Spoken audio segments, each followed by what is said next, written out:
রামলালের বয়স কম ছিল, কিন্তু দুষ্টুবুদ্ধি কম ছিল না। গ্রামের লোকে তাহাকে ভয় করিত। অত্যাচার যে তাহার কখন কোন দিক দিয়া কিভাবে দেখা দিবে সে কথা কাহারও অনুমান করিবার জো ছিল না। তাহার বইমাত্র বড় ভাই শ্যামলালকেও ঠিক শান্ত প্রকৃতির লোক বলা চলে না, কিন্তু সে লঘু অপরাধে গুরুদণ্ড করিত না। গ্রামের জমিদারি কাছারিতে সে কাজ করিত এবং নিজের জমিজমা তদারক করিত। তাহাদের অবস্থা সচ্ছল ছিল।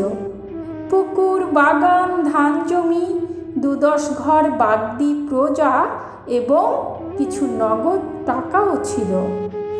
শ্যামলালের পত্নী নারায়ণী যেবার প্রথম ঘর করিতে আসেন সে আজ 13 বছরের কথা। সেই বছরে রামের বিধবা জননীর মৃত্যু হয়। মৃত্যুকালে তিনি 2.5 বছরের শিশু রাম এবং এই মস্ত সংসারটা তাহার 13 বছরের বালিকা পুত্রবধূ নারায়ণীর হাতে তুলিয়া দেয়া যান। এবছর চারিদিকে অত্যন্ত জ্বর হইতেছিল। নারায়ণীও জ্বরে পড়িলেন। 3-4টা গ্রামের মধ্যে একমাত্র খানিকটা পাশ করা ডাক্তার নীলমণি সরকারের 1 টাকা ভিজিট 2 টাকায় চড়িয়া গেল এবং তাহার কুইনিনের পুরিয়া অ্যারারুট ও ময়দা সহযোগে সুখাদ্য হইয়া উঠিল। 7 দিন কাটিয়া গেল, নারায়ণীর জ্বর ছাড়ে না। শ্যামলাল চিন্তিত হইয়া উঠিলেন। বাড়ির দাসী নিত্যকালী ডাক্তার ডাকিতে গিয়াছিল। ফিরিয়া আসিয়া বলিল আজ তাকে ভিন গায়ে যেতে হবে, সেখানে 4 টাকা ভিজিট আসতে পারবে না। শ্যামলাল ক্রুদ্ধ হইয়া বলিলেন, আমিও না হয় 4 টাকাই দেব, টাকা আগে না প্রাণ আগে, যা তুই চামারটাকে ডেকে আনবে। নারায়ণী ঘরের ভিতর হইতে সে কথা শুনিতে পাইয়া ক্ষীণ স্বরে ডাকিয়া বলিলেন, ওগো, কেন তুমি অত ব্যস্ত হচ্ছ? ডাক্তার না হয় কালই আসবে, একদিনে আর কি ক্ষতি হবে? রামলাল উঠানের একধারে পেয়ারা তলায় বসিয়া পাখির খাঁচা তৈরি করিতেছিল। উঠিয়া আসিয়া বলিল, তুই থাক নেত্য, আমি যাচ্ছি। দেবরটির সাড়া পাইয়া উদ্বেগে নারায়ণী উঠিয়া বসিয়া বলিলেন, ওগো, রামকে মানা করো। ও রাম, মাথা খাস আমার, যাস নে, লক্ষ্মী ভাইটি আমার, ছি দাদা, ঝগড়া করতে নেই। রাম কর্ণপাতও করিল না, বাহির হইয়া গেল।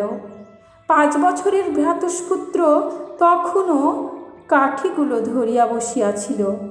কহিল, খাঁচা বুনবে না কাকা? বুনব এখন, বলিয়া রাম চলিয়া গেল। নারায়ণী কপালে করাঘাত করিয়া কাঁদো কাঁদো হইয়া স্বামীকে উদ্দেশ্য করিয়া বলিলেন, কেন তুমি ওকে যেতে দিলে? দেখো কি কাণ্ডই বা করে বসে। শ্যামলাল ক্রুদ্ধ ও বিরক্ত হইয়াছিলেন। রাগিয়া বলিলেন, আমি কি করব? তোমার মানা শুনল না, আমার মানা শুনবে? হাত ধরলেন না কেন? ও হতভাগার জন্য আমার 1 দণ্ড যদি বাঁচতে ইচ্ছা করে।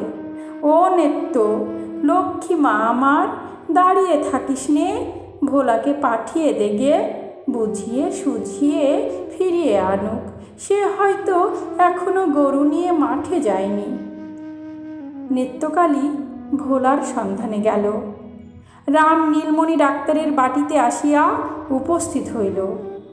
ডাক্তার তখন ডিসপেন্সারিতে, অর্থাৎ একটা ভাঙ্গা আলমারির সামনে একটা ভাঙ্গা টেবিলে বসিয়া নিত্যি হাতে ঔষধ ওজন করিতেছিলেন। 4-5 জন রোগী হা করিয়া তাহাই দেখিতেছিলেন। ডাক্তার আর চোখে চাহিয়া নিজের কাজে মন দিলেন। রাম মিনিটখানে একটু চুপ করিয়া থাকিয়া বলিল, বৌদির জ্বর সারে না কেন? ডাক্তার নিক্তিতে চক্ষু নিবন্ধ রাখিয়াই বলিলেন, আমি কি করব? ঔষধ দিচ্ছি। ছাই দিচ্ছ? পচা ময়দার গুঁড়োতে অসুখ ভালো হয়? কথা শুনিয়া নীলমণি ওজন নিক্তি সব তুলিয়া চোখ রাঙা করিয়া বাক্যশূন্য হইয়া চাহিয়া রহিলেন। এত বড় শক্ত কথা মুখে আনিবার স্পর্ধা যে সংসারের কোনো মানুষের থাকিতে পারে, তিনি তাহা জানিতেন না। ক্ষণিক পরে গর্জিয়া উঠিলেন, পচা ময়দার গুঁড়ো তবে নিতে আসিস কেন রে? তোর দাদা পায়ে ধরে ডাকতে পাঠাই কেন রে? রাম বলিল, এদিকে আর ডাক্তার নেই, তাই ডাকতে পাঠাই, থাকলে পাঠাতো না। লোকগুলা স্তম্ভিত হইয়া শুনিতেছিল। তাহাদিগের পানে চাহিয়া দেখিয়া সে পুনর্বার বলিল, তুমি ছোট জাত, বামুনের মান মর্যাদা জানো না, তাই বলে ফেললে পায়ে ধরে ডাকতে পাঠাই। দাদা কারো পায়ে ধরে না। আসবার সময় বৌদি মাথার দিব্যি দিয়ে ফেলেছে, নইলে দাঁতগুলো তোমার সদ্যই ভেঙে দিয়ে ঘরে যেতুম। তা শোনো ভালো, ওষুধ নিয়ে এখনই এসো, দেরি করো না। আর যদি জ্বর না ছাড়ে, ওই যে সামনে কলমের আমবাগান করেছ, বেশি বড় হয়নি তো, ও কুড়ুলের এক এক ঘায়েই কাত হবে, ওর একটিও আজ রাত্রিরে থাকবে না। কাল এসে এই শিশি বোতলগুলো গুঁড়ো করে দিয়ে যাব। বলিয়াই সে বাহির হইয়া চলিয়া গেল। ডাক্তার নিক্তি ধরিয়া আড়ষ্ট হইয়া বসিয়া রহিলেন। একজন বৃদ্ধ তখন সাহস করিয়া বলিল, ডাক্তারবাবু, আর বিলম্ব করো না, ভালো ওষুধ লুকানো টুকানো যা আছে তাই নিয়ে যাও। ও রাম ঠাকুর যা বলে গেছে তা ফলাবে, তবে ছাড়বে। ডাক্তার নিক্তি রাখিয়া বলিলেন, আমি থানায় দারোগার কাছে যাব, তোমরা সব সাক্ষী। যে বৃদ্ধ পরামর্শ দিতেছিল সে বলিল, সাক্ষী?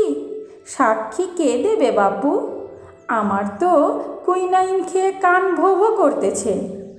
রাম ঠাকুর কি যে বলে গেল তা শুনতেও পেলুম না। আর দারোগা করবে কি বাবু?